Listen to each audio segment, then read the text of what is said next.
Hindi ka makakarating sa iyong paroroonan kung hindi ka uusad. Kagaya na lamang ng bisikleta na isa sa mga ginagamit ng mga mamamayan para sa kanilang pang-araw-araw na transportasyon. Ngunit, paano nga ba natin masisiguro ang kaligtasan ng mga siklista kung ang nakakasabayan nila sa gitna ng kalsada ay mabibilis at naglalakihang mga sasakyan? Samahan niyo akong alamin ang mga issue sa ating bansa at higit sa lahat sa probinsya ng Aklan. Ako po si Juliana Rosales at ito ang Kamusta na Aklan. Dahil sa nagtataas ang bilihin, pabago-bagong presyo na produktong petrolyo,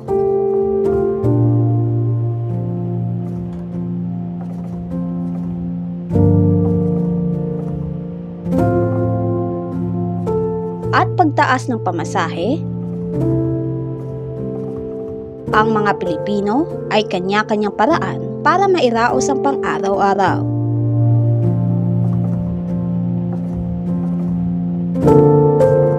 Hindi natin mapagkakaila na ang mga Pinoy ay sadyang madiskarte. Katulad lamang nila Ben, Lexter at Mark na parehong estudyante at gumagamit ng bisikleta sa halip na ipamasahe ang natitirang baon. Kutulong sa akin ito, ma'am, kasi mabilis po ako makaipon ng pera at tsaka nakakaano po yung katawan ko sa exercise kada araw-araw na rin po pa kahit siniservice ko rin po to sa eskwelahan. Kabulig gid ang bulig gid kasi madali kang makaipon sing bawon at makatipid, ikaw makabayad sa imo nga mga bayaran sa eskwelahan at maka-exercise at bumatak yung sige. Nakatulong kasi sa akin yung bisikleta kasi din ako na mga mamasahe at din ako na nagsasakay ng tricycle. Hindi lamang makakatipid sa pamasahe ang paggamit ng bisikleta. Ito rin ay makakatulong para makaiwas sa daloy ng trapiko. Makakatulong po ito para makaiwas po sa traffic po, tsaka makatulong din siguro yung bike lane para mabilis po tayo makapunta sa ating pupuntahan. Sangayon ako nga may bike lane para safe ro magabike at yung mga estudyante nga gadto sa eskwelahan nga bike ro ginagamit para mapadali ro pagbiyahe namon.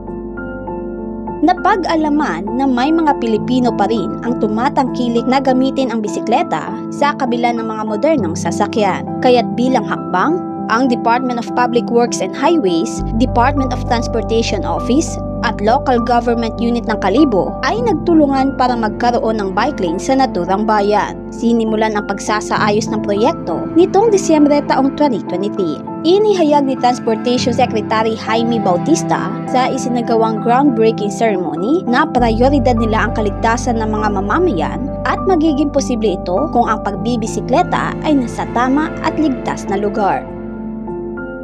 Okay naman yung bike lane, kaso nga lang maraming nakapark pa rin na sasakyan.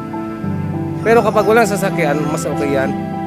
Pero hindi naman lahat sumusunod sa bike lane eh. Kasi yung mga bike, yung karamihan nasa gitna ng karsada eh, di ba?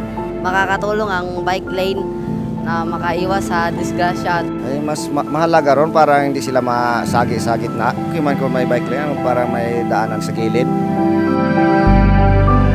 Nakilala namin ang mag-asawang sila Carl at Joshua na 3 taon na may negosyo ng mga bisikleta kung saan nagbigay din sila ng kanilang opinyon sa patuloy na konstruksyon ng bike lane. As a beginner po, nakakatulong po yung bike lane para sa amin na hindi pa ganun kagaling mag-bike, lalong-lalo na sa National Highway dahil minsan mo baka mag-cause pa ng accident, lalo-lalo na hindi naman po kami masyadong magaling mag-bike pa.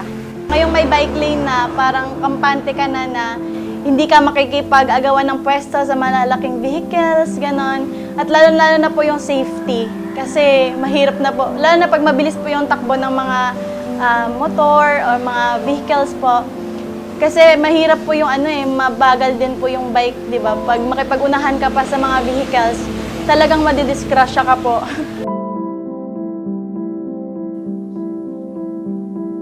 Malaki po, una po, ko talaga ako, cancer survivor ako.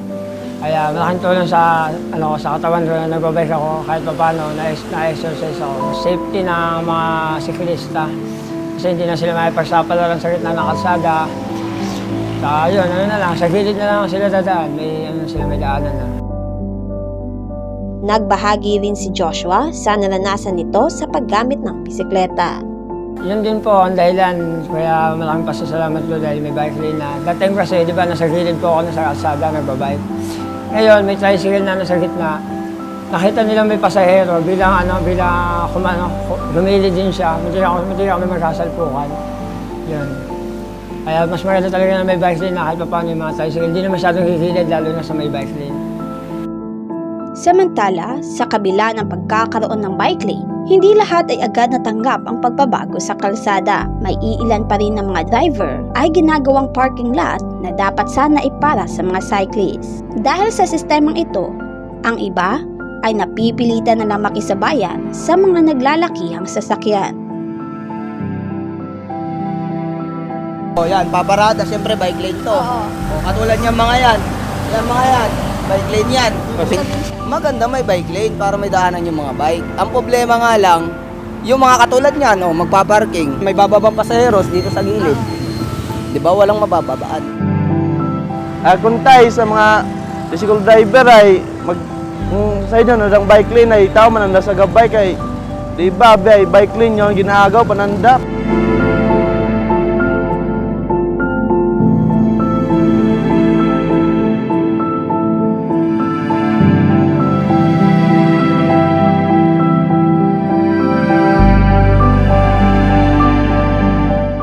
Ilan din sa mga aklanon ay hati ang kanilang opinyon patungkol sa bike lane. Bike lane, dalawang reaction. Okay sa mga nagbabike, tapos siguro ako kasi motorista rin ako, nagmotor, sasakyan, so minsan medyo masikip.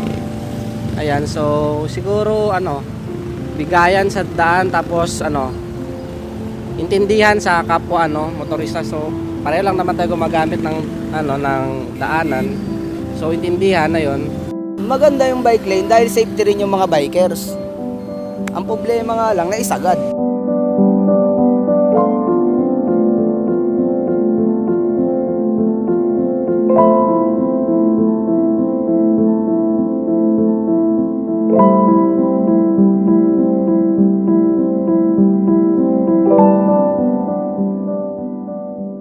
Kaugnay nito, nakikiusap naman ang mga siklista sa mga taong patuloy na ginagawang parking lot ang bike lane.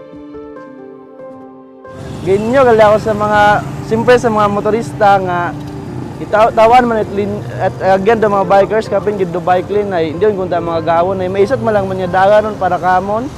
Ag mag-uoy man kamon siyempre ay bukod safety man namon ginaisip. Tay pundo ninyo ron ay ging linya niya na agad among agyan kasi importante ron para kamo nga kaligtasan.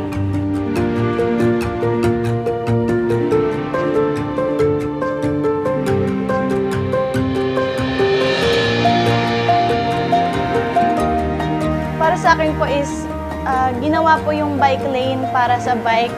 Sana po meron naman po tayong mga parking lots sa mga establishments lalo na. And sa mga nagpa-parking po para magpasakay ng pasahero, syempre po dapat doon po sa medyo gilid, hindi po nakaharang sa daanan kasi baka magkaroon pa ng disgrasya.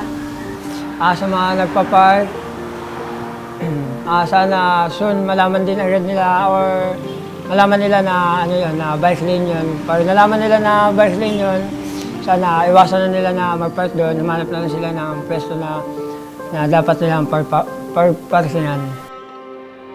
Dahil sa proyektong ito, malaki ang pasasalamat ng mga cyclist na maaari ng daanan ang ilang bike lane. Kasabay nito, ang panatag nila para sa kanilang kaligtasan na hindi na kailanman makikipag-agawan sa naglalakihang mga sasakyan.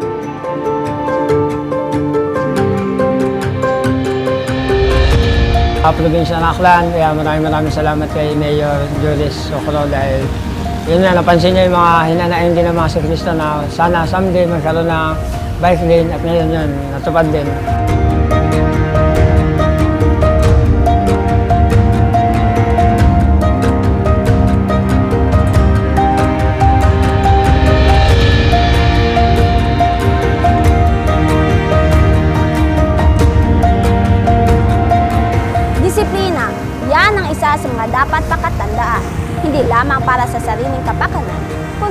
maging maayos ang kalakaran sa komunidad at maisakatuparan ang mga batas na dapat tandaan ng bawat individual.